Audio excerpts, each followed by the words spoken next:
I've got a joke for you. You ready? It's a good one. Okay, hit me.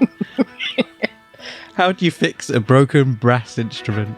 I don't know, Linton. How do you fix a broken brass instrument? She says with an eye roll, with a tuba glue. Oh, no.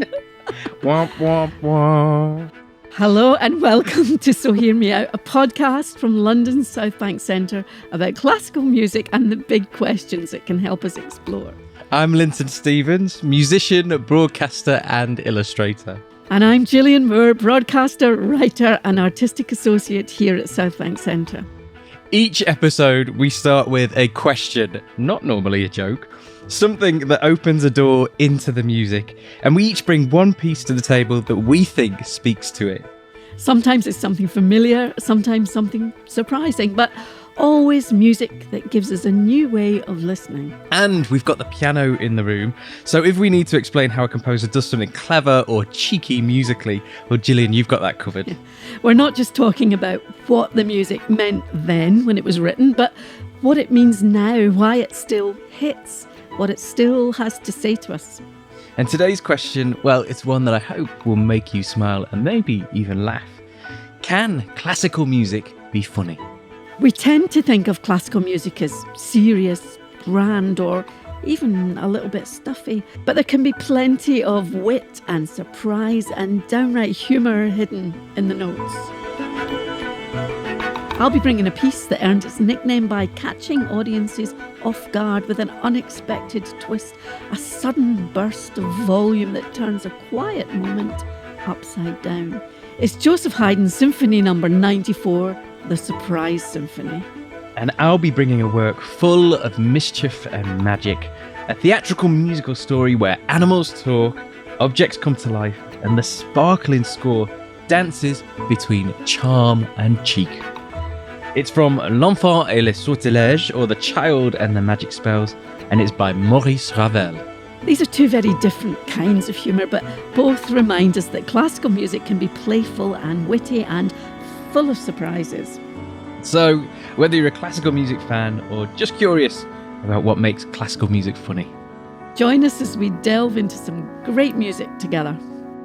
This is episode 1. Humoresque. Can classical music be funny?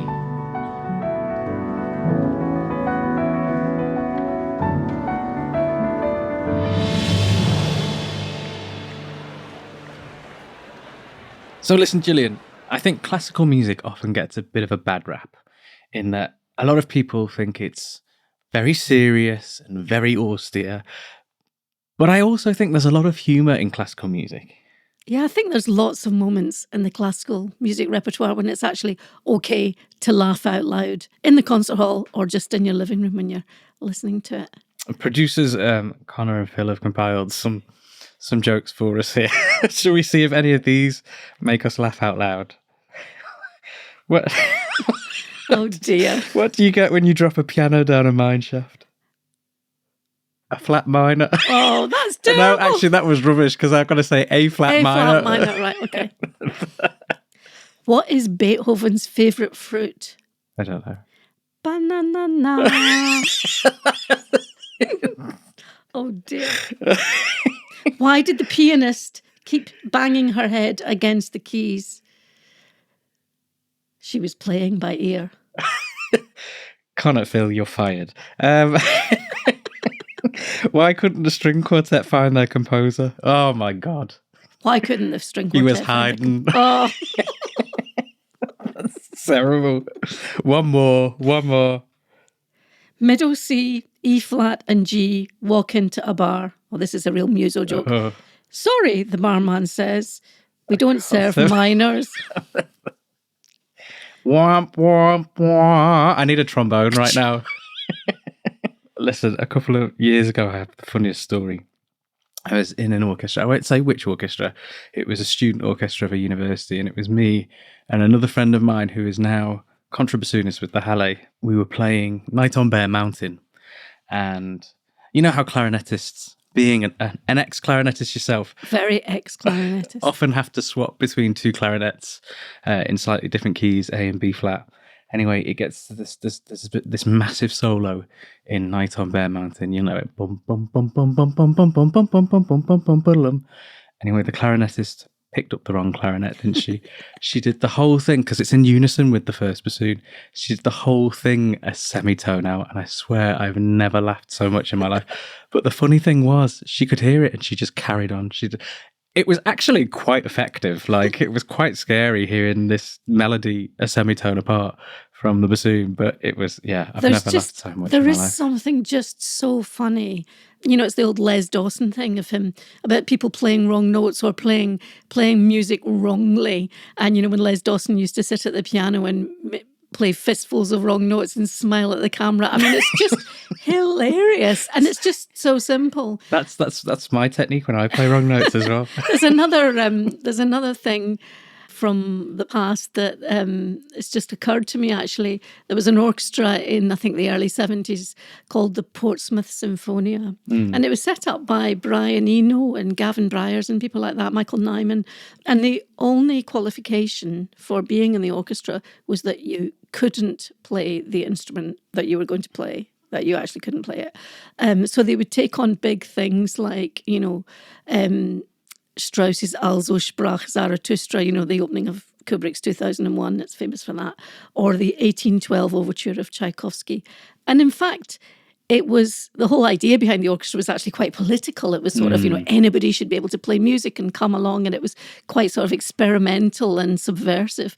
But they released a few singles, you know, a few records, and it was just, you know, you were on the floor. It was sort of just wetting yourself funny, because this whole orchestra just playing completely out of tune, wrong notes, everything, but very seriously. Very seriously. The whole point is it was taken so seriously, and that just made it funnier. It reminds me of Florence Foster Jenkins as well. Oh, exactly. I remember hearing somebody brought that when I was at music college. They were like, "Have you heard this recording of Florence Foster Jenkins doing Queen of the Night, the aria from Magic Flute?" And we were in tears listening to that in the library because it was just hilarious.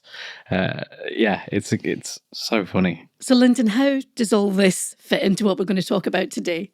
Well, I've brought a piece by Ravel. It's from his opera L'Enfant et les sortilèges, The Child and the Magic Spells.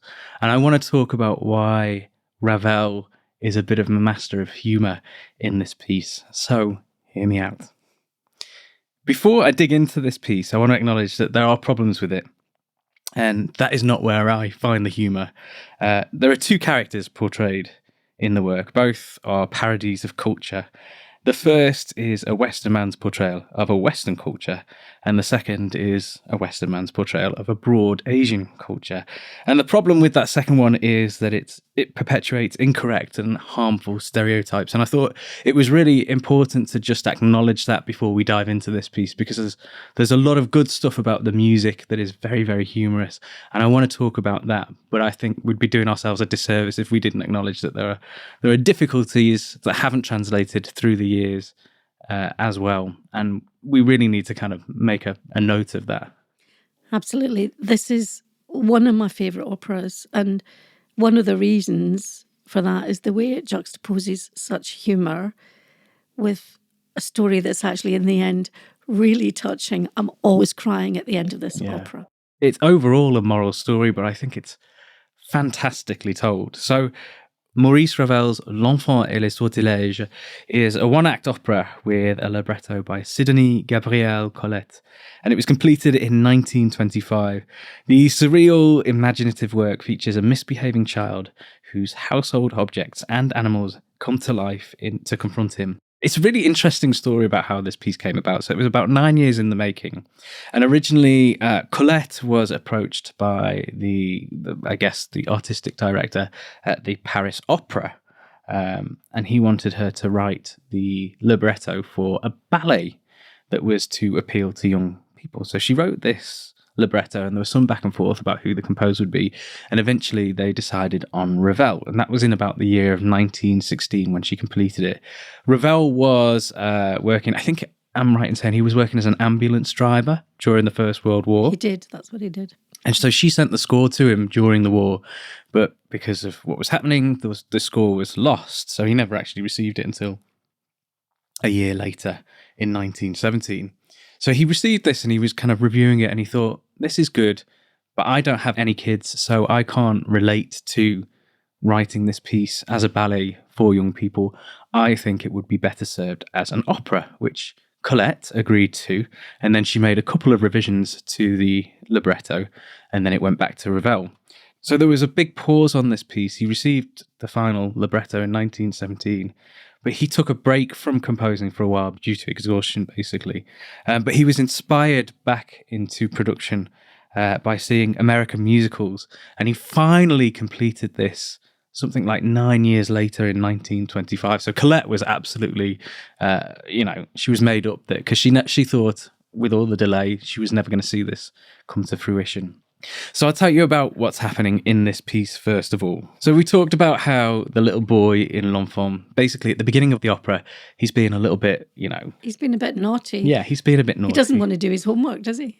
He's being a bit petulant, isn't he? And he's in this room with crockery and chairs and the cats and things like that, and he decides to go on a bit of a rampage and he wants to pull the cat's tail, and he breaks this crockery, this china teacup and this teapot and all of that. And then his mum basically comes in and says, do your homework, and he's like, no. And then she says, well, you're going to bed without tea, and she locks him in his room with all of these things. And then that's where the magic starts to happen, and the room begins to come to life, and basically all of these things come to life to eventually try and teach him a lesson. Now, in the particular piece that I've chosen, there are two characters. There is an English teapot and a Chinese cup.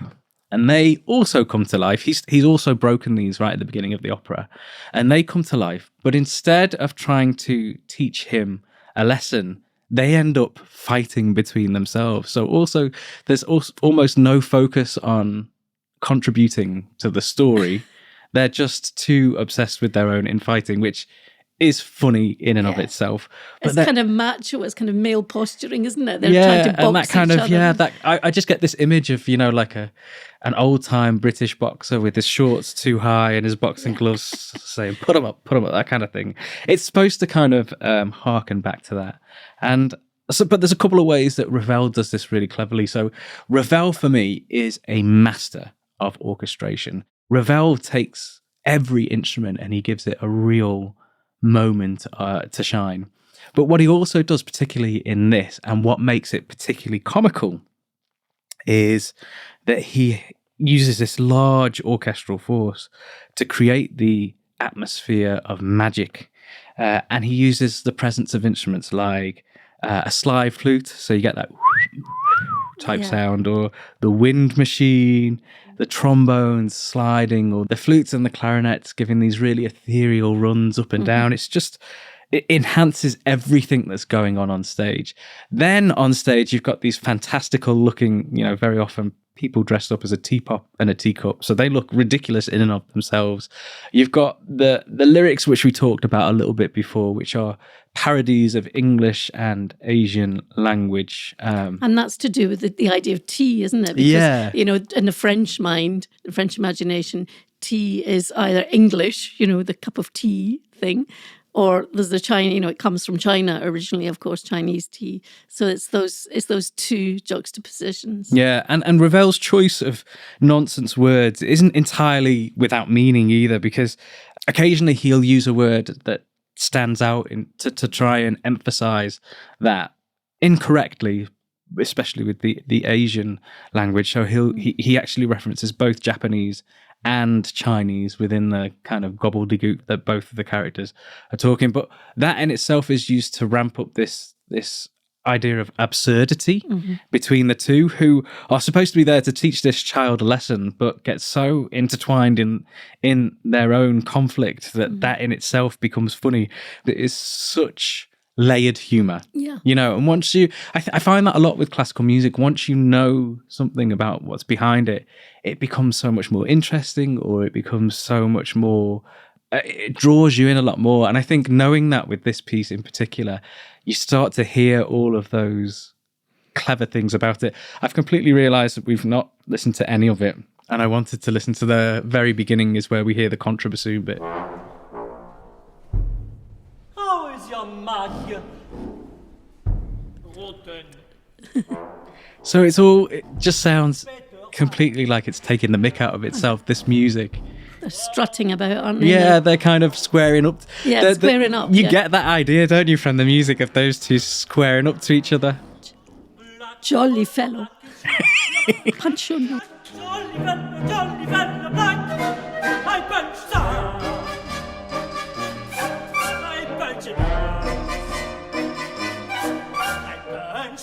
I knock out your stupid jaws. Blood, and thick, and flappable dust, and flappable dust. I bought you, I married you. That was How Was Your Mug from L'Enfant et les Sortilèges. It was performed by the Berlin Philharmonic, who were conducted by Sir Simon Rattle, and that was on the Warner Classics Parlophone Records label, and that was recorded last year, 2024. You can hear how the performers are required to be quite over the top, overtly silly, even in that. And I think that itself, I used to play a lot of opera. I used to do a lot of teaching, and they would hear voices doing extreme things like that, and that in itself is a point of humour. I just think that it makes me laugh, that bit where you, it's like, I punch your nose, and then you get da da da da in the percussion, and you just can see them in a production in your mind's eye, doing the punching actions, and then it's all this sort of cod English, isn't it? It's like, I box you, I marmalade you. Yeah, it's like pigeon.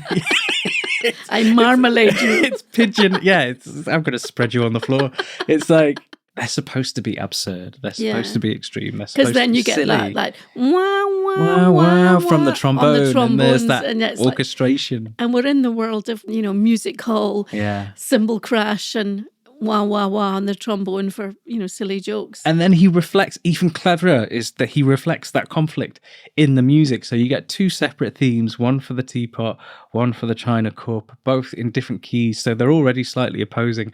And then they're constantly fighting with each other, and occasionally they'll come across each other, but the theme will kind of get knocked back, and one will get usually the teapot, actually, the British teapot will become more and more apparent into the fore. So even in the music, you get this sense of conflict. And then overall, you think, well, what is it contributing to the wider story? Well, it's not, because they can't get out of their own stupid argument that they can't teach the boy a lesson.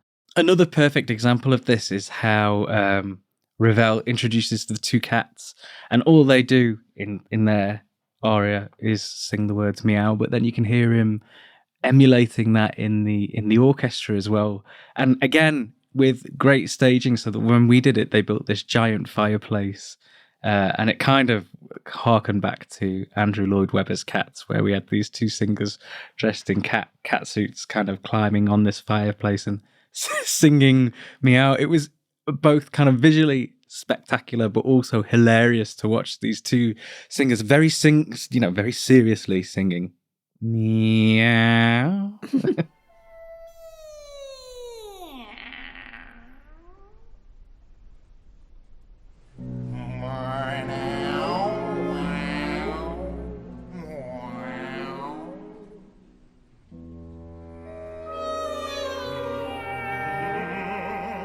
It's so unseriously serious, isn't it?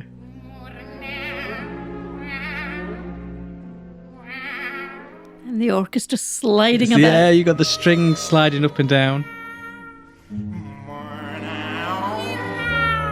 And they're getting more and more intense as well.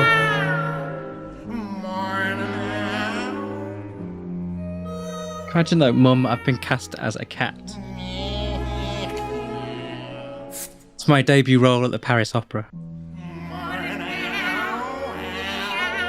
I think you're made for it, Linton.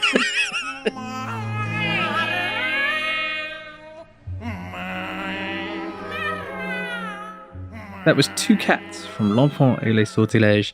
It was performed by the Berlin Philharmonic, who were conducted by Sir Simon Rattle, and that was on the Warner Classics Parlophone Records label, and that was recorded last year, 2024.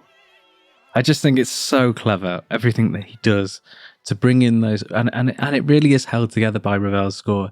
Everything he does to bring all of those elements of humour that are written in Colette's libretto, but also in the staging, all of that would be nothing without how Ravel elevates it all with a humorous score. Exactly. It heightens everything so that the humour is exaggerated, and also by the end, the real beauty and the moving nature of the fact that this boy has actually, through all Learned these something. experiences, he's actually gained wisdom. He's become wise and good. That's what they all sing at the end.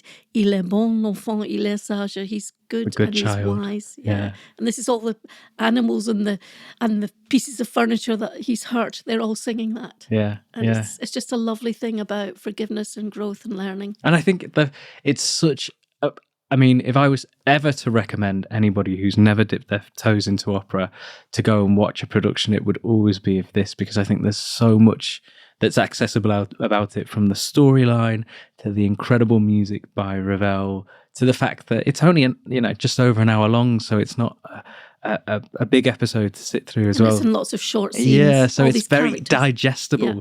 It's just such an incredible piece, and I think Ravel is just a genius at bringing all of the humour and the sincerity out in this storyline.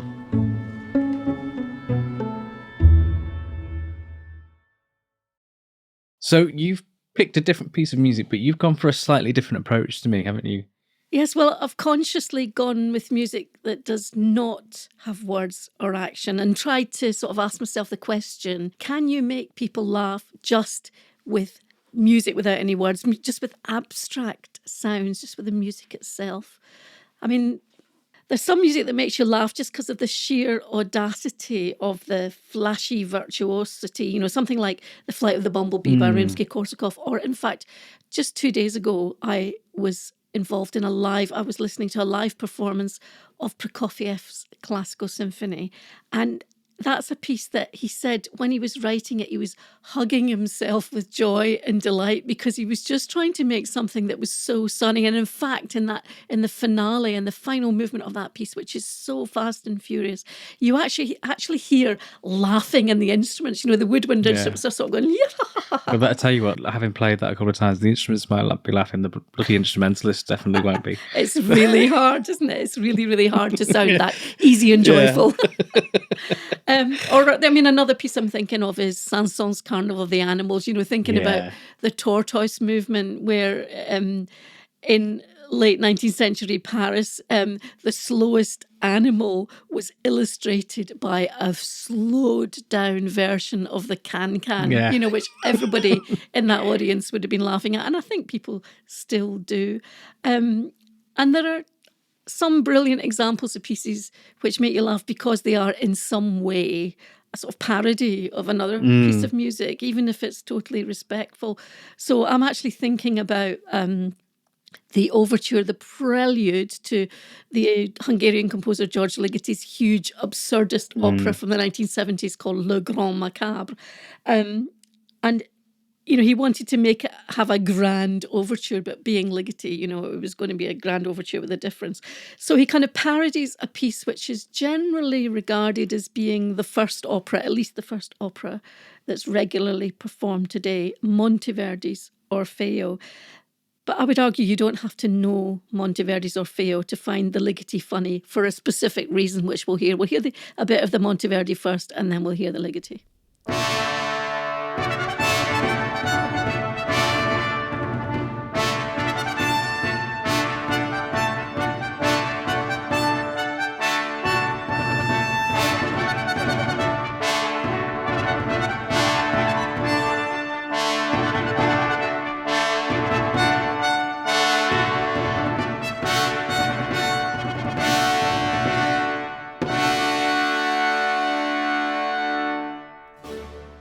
So that was the Prologo Toccata from Monteverdi's Orfeo, performed by the English Baroque soloists with John Eliot Gardner conducting, from 1987 on the Deutsche Grammophon label. Now let's hear the Ligeti.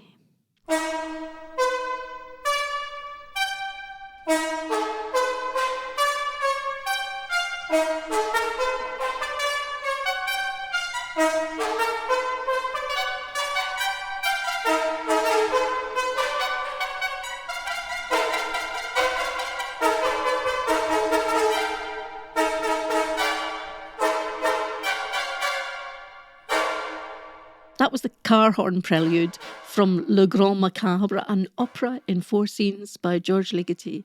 It was performed by the New York Philharmonic, Alan Gilbert, in 2010 on the New York Philharmonic's own label. It's obviously funny. Yeah. What is it that makes us chuckle about that? It's because it's played not on trumpets or horns, but on car horns. It's the kind of squeezy car horns, you know, the old-fashioned car horns. And it's, if you're actually watching, I mean, I think it's funny to listen to anyway, but if you're watching a live performance, you're actually seeing these individual players just trying to make this, because they've each only got 2, and trying to kind of play in rhythm and play in time. And it's the fact that it's just almost impossible to do that is one of the things that makes it funny. And it sounds like it's almost going out of control, isn't it? Yeah. Until it very obviously is in control and we get the chords together. Those are fantastic examples of humour in music. You've chosen a piece for a really specific reason, though, haven't you? Yeah, well, I'm going back well over 200 years with this to, I would say, perhaps the most naturally witty and sometimes outright hilariously funny composer of all, Joseph Haydn. Mm-hmm.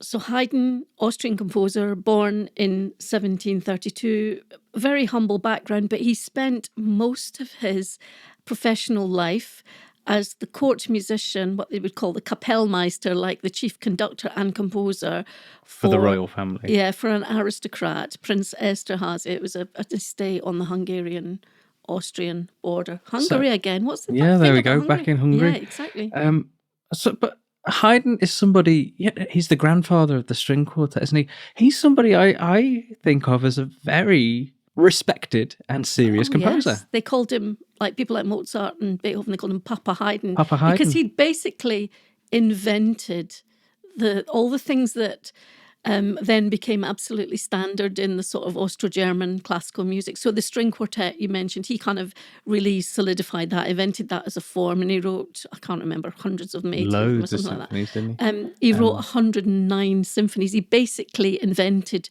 the idea of the symphony, a piece in several movements, which, you know, puts a musical argument forward, and he invented that sort of sound of that orchestra, that sort of mixed group. So of with musicians. with all due respect, then, how is Haydn funny? Well, there are so many pieces that he wrote where he's, you know, I guess it was partly that he was in a very secure situation.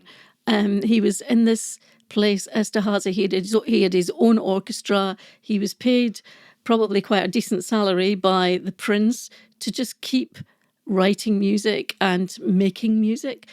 So he was able to have some fun with it. So, you know, there's one string quartet, for example, that keeps having a false ending so that, you know, it just goes drum, drum, and then everybody starts clapping, and then it does it again and it does a different ending. And so that kind of joke. There's jokes with dissonance and things going out of tune. There's one symphony where suddenly the orchestra will start tuning in the middle of the symphony. That's another in-joke he had. And there's one of them is called the Farewell Symphony, and I think that was a sort of early example of a sort of musicians' industrial dispute coming into music, because the musicians in the orchestra wanted a holiday. They needed a holiday. But the prince at the last minute decided he was just going to stay on at Esterhazy, and sort of wanted the musicians there as well.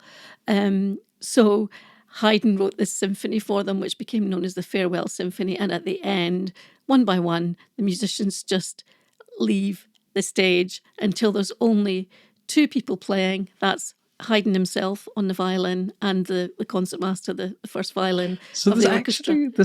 There's some physical comedy in that as well. Physical comedy. So Haydn was actually really considered when he was being funny in his music as well. Yeah, exactly. I mean, I think he did write operas as well, but he had a sense of theatre and drama in music. And, you know, I don't think he's always given credit for it, because you do tend to I had this sort of prejudice about Haydn that I thought, you know, it's very measured music, it's very polite, etc. But, you know, once you get yourself into that mindset, it's, you know, it does some quite outrageous things, and it's really inventive.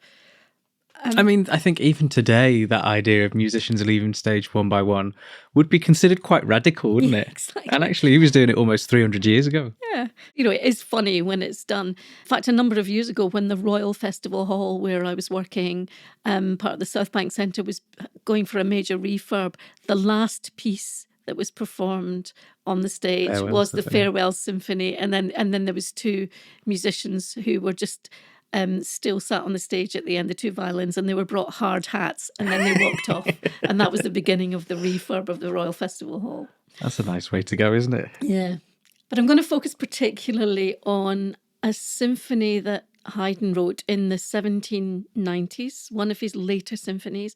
Haydn made a couple of visits to London, which were really significant. Late in his career, when he was really very established, when he came to London for the first time, there was quite a lot of commercial pressure. He had to make money. He was working with the promoter Salomon, who was presenting these concerts by the great Haydn from the Palace of Esterhazy. And he was actually a bit paranoid because his pupil, Ignaz Pleyel, was also in London trying to storm it at the same time. I guess Haydn needn't have worried because, Pleyel is really not famous anymore as a composer. If he's famous for anything, it's for building pianos. He was as much a businessman as he was a musician. And Haydn was a huge success, and he wrote a whole run of symphonies in London, which have become known as the London Symphonies. And they really are sort of the pinnacle of his career. And he was wildly popular in London. But this symphony, the Symphony Number 94, I'm going to focus on the second movement of the symphony, and this is the movement which gives the whole piece its name, the Surprise Symphony, for reasons which will become obvious. But I would argue that there's lots and lots of other surprises and funny moments and beautiful, sometimes understated humour throughout the whole piece.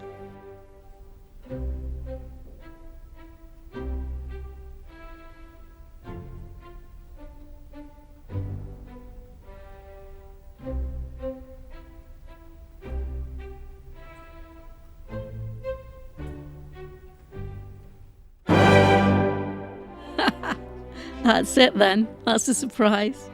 That's where it got its London name. German audiences called it, rather more literally, the Paukenschlag Symphony. How does that translate? The one with the drum stroke.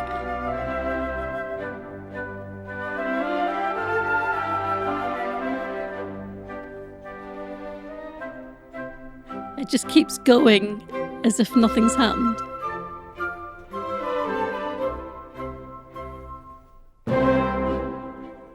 Then another surprise, but it's in a different place. You're thinking, gosh, what's hit us? Anarchy.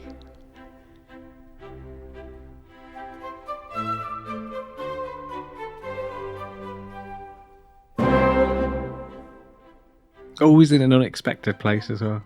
Just when you think you're in this kind of elegant dance and suddenly you get this orchestra hit.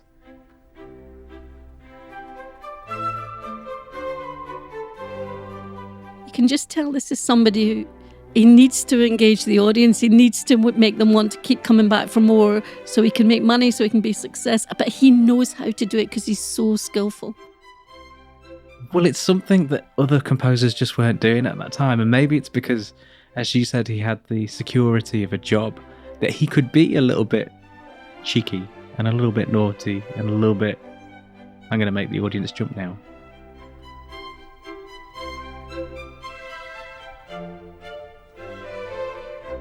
Oh, this is funny. There you go. It's like... it's all pompous and serious now.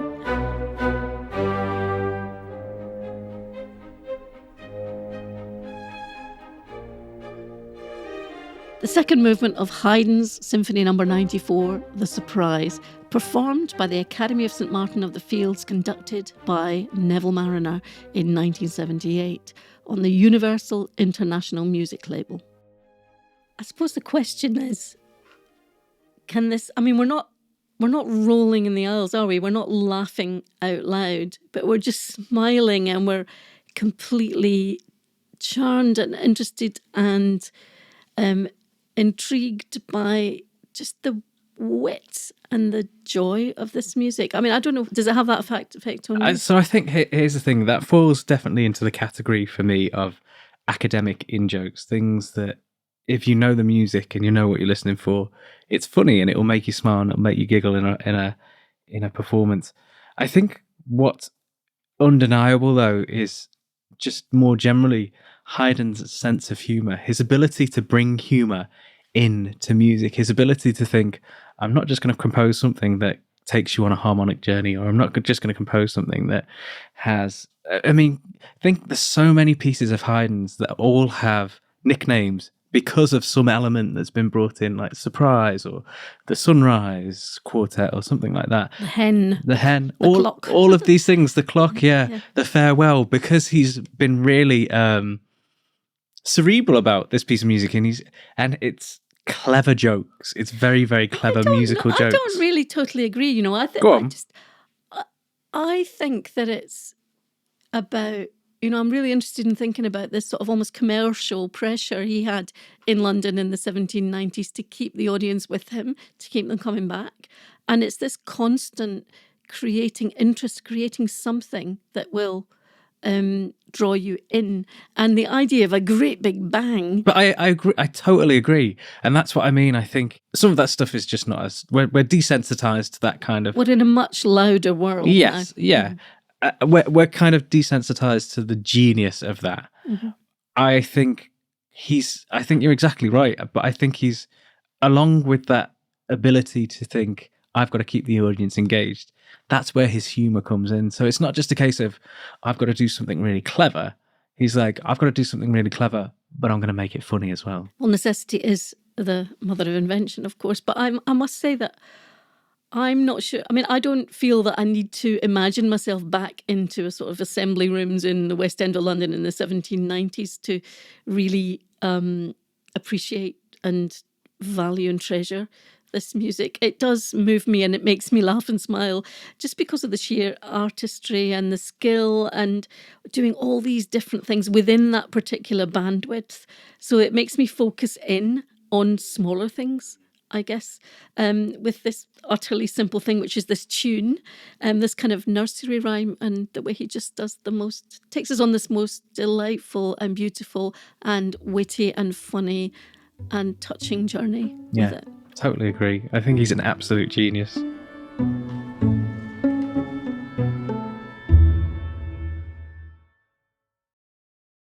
So, Gillian, let's go back to our original question. Can classical music be funny? Well, I think music can be funny. It's just like everything, like, comedy itself. It's all about taste. What makes one person laugh might not do anything for somebody else. But there's so much in classical music that is intended to be funny, and lots of times when I laugh in a concert hall or when I'm walking along the street with my headphones on, which can be embarrassing. We've looked at two pieces, the Haydn, which is a very cerebral and clever approach to comedy, and then we've looked at Ravel, which is comedy that augments something that's happening on stage, maybe a little bit more obvious. Yeah, I mean, I think for me, in both cases, it's you're transporting yourself into a different time. Yeah. And you don't have to do that, because for me, both of those pieces have an immediate effect on me now. But it is true that with the Haydn, we live in a much louder, noisier world now. So a bang on an orchestra, which is a kind of chamber orchestra-sized group of acoustic musicians with no amplification, that's not necessarily going to shock people now, although it still has its effect, doesn't it? But it's about the perfection of the way those simple musical ideas are just spun out with such sophistication and constantly drawing you in with interesting and surprising things. And then with the Ravel, it's the sort of referencing of, old-fashioned cups of tea and teapots and dances, the foxtrot and the wah-wah-wah comedy tropes and the crash of the drum. And it's got that sort of slight music hall comedy that you can still laugh at now, and the posturing of these two slightly macho china figures. I think in both circumstances, what's very obvious is that the humour that they worked into their music was very intentional, and it worked because they were both very clever musicians, but also had a good sense of humor themselves. And I think the bigger thing is that these are just two tiny examples. There is so much classical music out there that has subtle or very obvious jokes, and I think ultimately, the question we asked at the top is, can classical music be funny? I think there is no doubt, with just even look at those two examples out of millions, that classical music can be funny. Definitely can. Well, we've had a brilliant time. We'll be back very soon. No!